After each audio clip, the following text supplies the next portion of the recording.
Today we're going to teach you about something called partial strum, which just means that instead of strumming all 4 strings, you strum only 3 or 2. I guess 1 is a single note, so that's not a partial strum, but you get the idea. It allows you to access different chord notes. For instance, if I'm playing a C chord right here, and I play all of them, then I'm playing C at the top. But if I played to their 3rd string right there, then it gives me access to the E note right there. Okay. There's another thing with partial strum you need to understand, that we perceive the last note played in a strum as the melody or the tune that we're playing. So I'm going to demonstrate this for you right now, these two things together. So this is Twinkle, Twinkle, Little Star.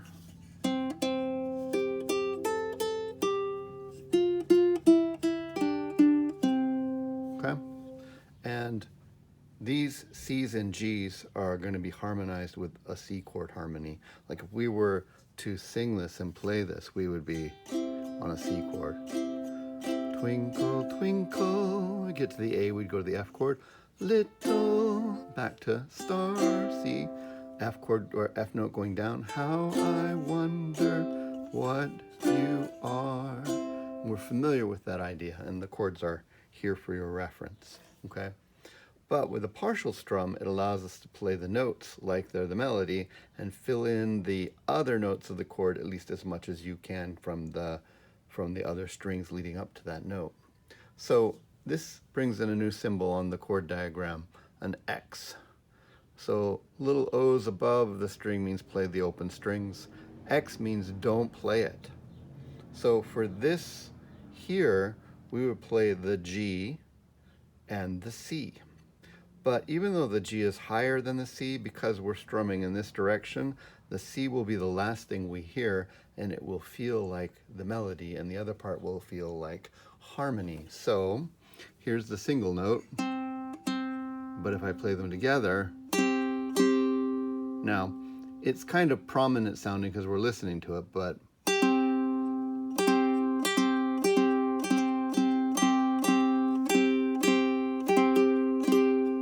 pretty soon, if you play them quick together, you perceive the last note played as the melody. So here we're going to play the first 2 strings, and that last note, the C, will be heard as the melody.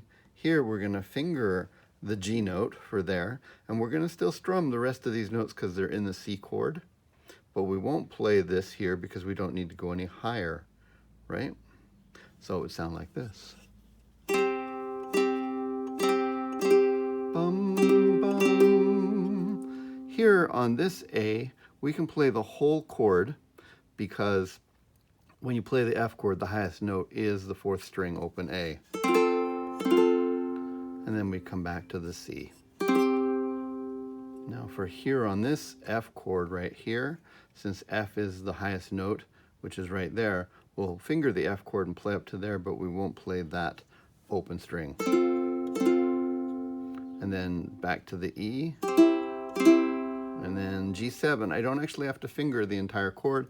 I can just play the D. And then back to the same thing. Okay? Let me play it sitting down with better posture so you can hear that. So it would be...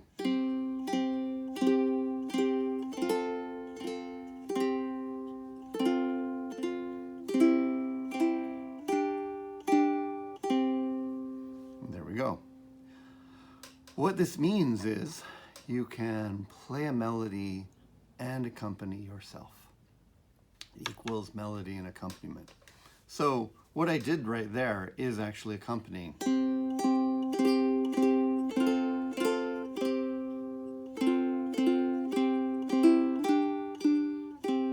But if I want to add some kind of asynchronous or rhythm-oriented strum pattern, you know, like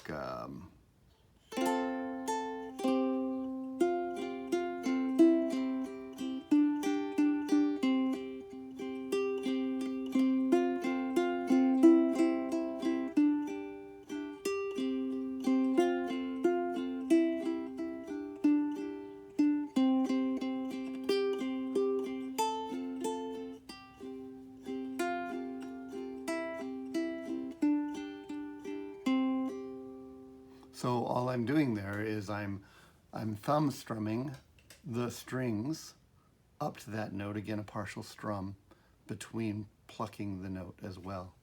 So, and that's how we do melody and accompaniment on our own. So this is one of those things where it's a very important concept.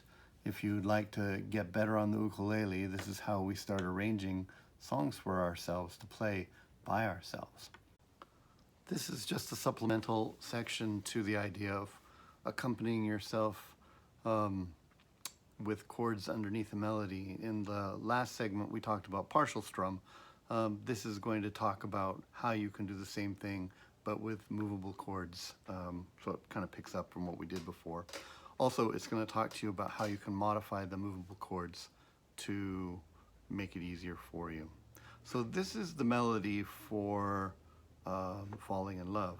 It's the one that goes, wise men say only fools rush in, like there, right there, but I can't help falling in love with you.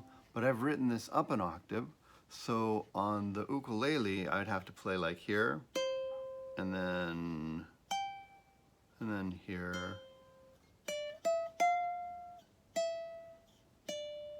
right?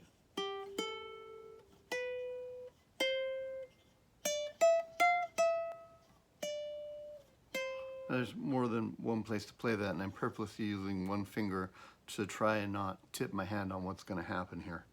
But last time we did a lecture video, we talked about movable chord shapes. And so we're learning right now the B flat chord, which is B flat, and then the F as well, and then the D right there, and then there, and it's one of those movable shapes because it's got all 4 chords. So if that's B flat major, that's B major, sharp it again, that's C major. That's a different C major than that, but they're both C major. So sometimes you can take these shapes, and depending on the chord you're playing, you can find that you can eliminate one of the fingers or one of the notes, because an open string will have a chord tone in it and you don't have to cover it. Here's the case with C. So if I take my B flat chord right there, right? I can do that. But I could take this finger off and it would still be a C chord, because remember this note? It's a G, which is part of the original C chord we learned. So I could play 3 notes here and still get a C, and it's much easier than that. So don't give up on the idea of movable chord shapes, because even if they're hard to play, there are sometimes simpler versions like this. So using the idea that the last note that you hear is the melody, then I'm going to go like that. That's that note right there. Oh, eyes. Now I've got to go all the way up to my G right there, right? And this is going to go quicker than most of you will be able to mentally do the gymnastics and arithmetic for, but that's okay. Again, this is one of those things where we're showing you where you go with this. E minor chord is harmonizing this. We know the E minor chord right here, but we have to have it be up here, okay? That means that the G is the 3rd of the chord, and we should think of a chord shape that has a minor chord with a 3rd above it, and you've already learned that. It's this chord right here. It's G minor, right? Remember from a while ago? There's my B flat, there's my G, and there's my D, and there's my other G right there. And if you think about that, B flat's on top, G, B flat, D, that's the 3rd of the chord. I can use this shape up here, right?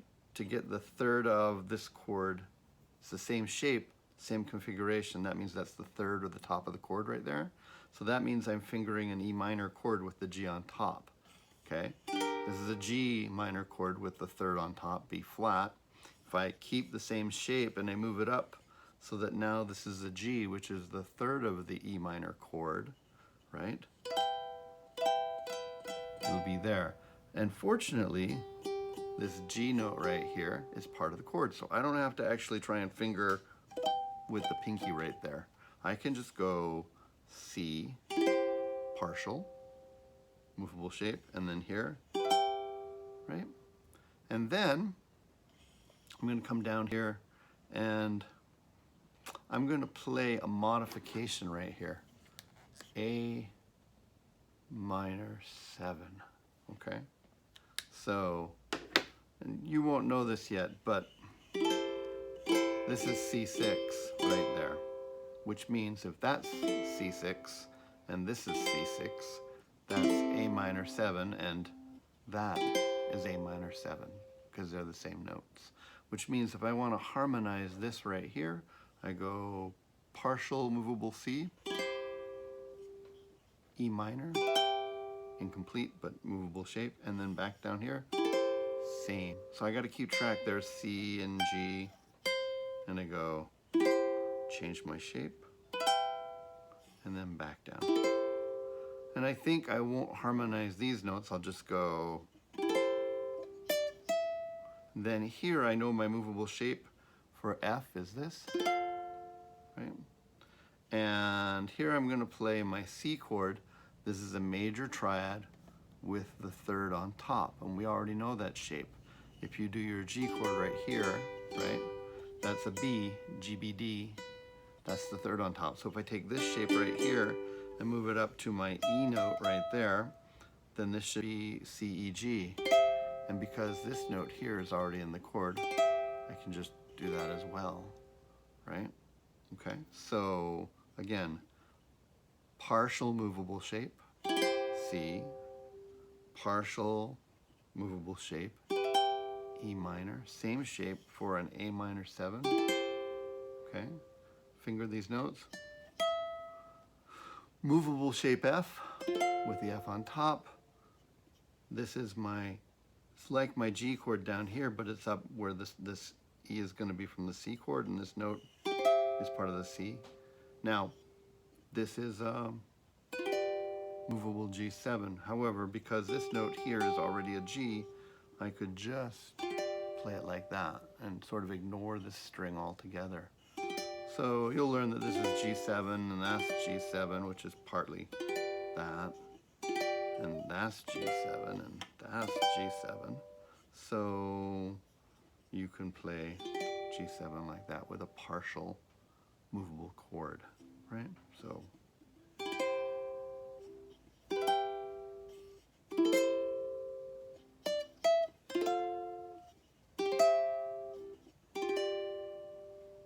right there. And I just happen to know that if I put my finger right here and strum up partial strum to that note, I get the F chord and then the G chord, and then I change my shape. But this is my partial roll. I'm only going to my third finger. I'm ignoring the top string. Right?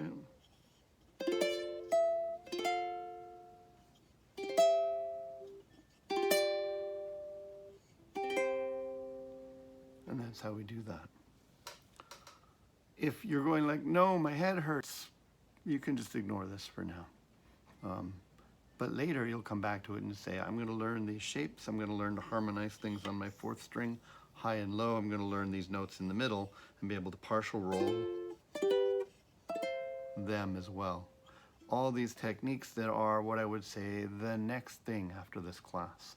If you start to learn them, it will allow you to play very complex pieces of music, and you know how to break it down and break them into little parts. So movable shapes don't have to be complete if a string in them is already part of the chord, making it easier to play. And you can partial roll again and have that last note that you played sound like the melody. Okay.